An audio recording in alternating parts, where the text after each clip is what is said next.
Want to move abroad but scared of the cost? Here's what you really need to know. If you want to move abroad but feel overwhelmed by everything you need to figure out, especially money, you're not alone. I've been there, staring at spreadsheets and wondering if I'll run out of cash before I even land. Today, I'll share clear, straightforward information on exactly how much money you need to move abroad without the stress or financial fear. Before you get sucked into number crunching, stop and think about your why and how you want to live. Are you moving long term or just testing the waters? Will you homeschool your kids or send them to an international school? Do you dream of peaceful village life with great Wi Fi and plenty of cappuccinos? Are you traveling solo, as a couple, or with kids? These questions help shape your budget more than you think. When I started planning our move, I realized I didn't want to hustle in a high rise city. I wanted my workday to end by lunch so we could explore and homeschool at a gentle pace.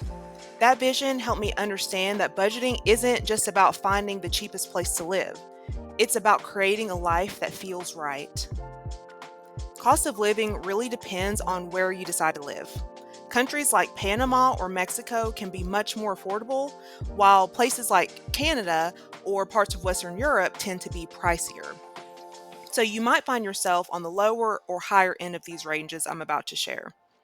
But here's the basic framework you can tweak for your location and lifestyle. These aren't exact numbers, but just a starting point to help you plan.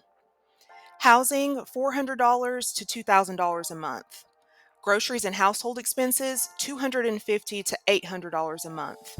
Health insurance, $75 to $350 a month. Transportation, $50 to $200 a month.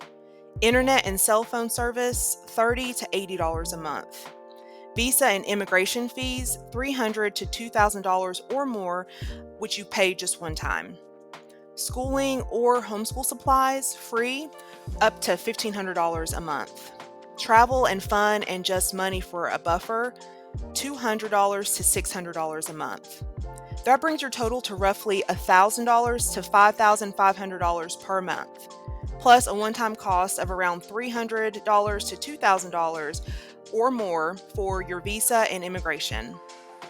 For example, apartments in Lisbon, Portugal might run high, think up to $1,200 or more, while smaller towns in Mexico or Portugal's countryside might be closer to $400. Grocery cost depends on if you shop local or import specialty items, so it's smart to budget for both. If you're starting to plan, make sure you grab my free guide with 15 remote job ideas you can do from abroad. It's got beginner-friendly, realistic ways to earn while you build your new life.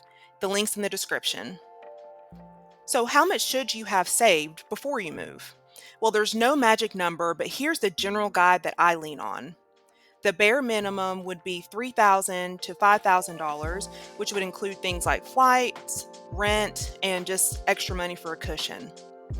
A safer cushion for me is $10,000 to $20,000, which is about 3 to 6 months of expenses, other fees, and any unexpected surprises. If you're moving with kids or don't have steady income yet, aim for the higher side of those ranges. For me, aiming to save around $15,000 before committing feels comfortable.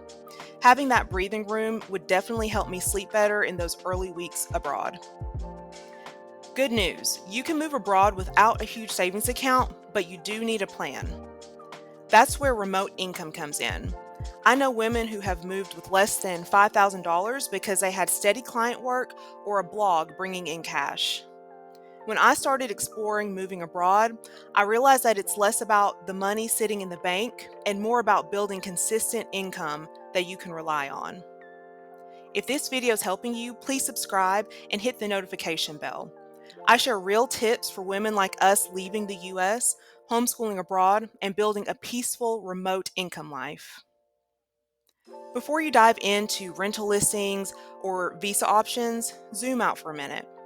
Ask yourself, what do I need to feel grounded and safe while adjusting to a life abroad? For me, that meant listing non-negotiables for my family, running realistic budgets for a few locations, and mapping income. Ask yourself what's steady and what needs growth. If spreadsheets aren't your thing, that's okay. Tools like my Leave and Earn guide make this step-by-step and beginner-friendly. The link is in the description below. Moving abroad isn't just about numbers or spreadsheets, it's about the life you want to create. The amount you need isn't one size fits all. With some planning, a solid income plan, and a little cushion, it's more doable than you think. I'm right here in the middle of planning my move too, and it's a mix of excitement and nerves. But having a clear plan helps to keep me grounded. Thanks so much for watching. If this helped you, please give it a like and don't forget to grab my free 15 remote job ideas guide below to kickstart your move the right way. See you in the next video.